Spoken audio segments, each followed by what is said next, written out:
Good evening everyone. কি কৰিছে আপোনালোকে? মই এয়া কিবা কিবি বস্তু আজি বিহু বুলি যোৱাকালি মই বজাৰ কৰিলোঁ। ফেঞ্চি বজাৰত গৈ পেলাই কাপোৰ কেইযোৰমান ল'লোঁ। আপোনালোকক তাকে দেখুৱাবলৈ লৈছোঁ। চাওকচোন আপোনালোকে এই কেইযোৰ কাপোৰ পচন্দ হৈছেনে বাৰু? এয়া এইযোৰ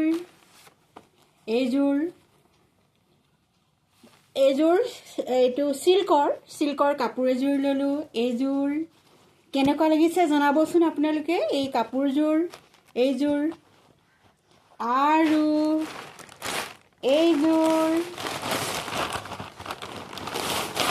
এইযোৰ কাপোৰ ভাল লাগিছেনে? এইযোৰ মোৰ নিজৰ কাৰণে লৈছোঁ। এই দুযোৰ বা বিহু বুলি এই কাপোৰ দুযোৰ পিন্ধিম আৰু এই দুযোৰ বিহু বুলি এই দুযোৰ। তাৰ পাছত এই তিনিযোৰ লৈছোঁ মাৰ কাৰণে। মোৰ মাৰ কাৰণে এই তিনিযোৰ কাপোৰ ল'লোঁ।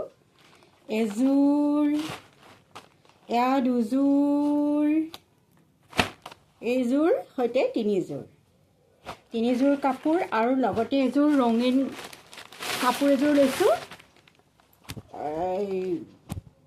টচ কটনৰ এইযোৰ কাপোৰ লৈছোঁ। আৰু কেনেকুৱা হৈছে জনাবচোন এই কাপোৰকেইযোৰ। Good evening. চাহ খোৱা বোৱা কৰি চাহ তাহ খালেনে নাই আপোনালোকে?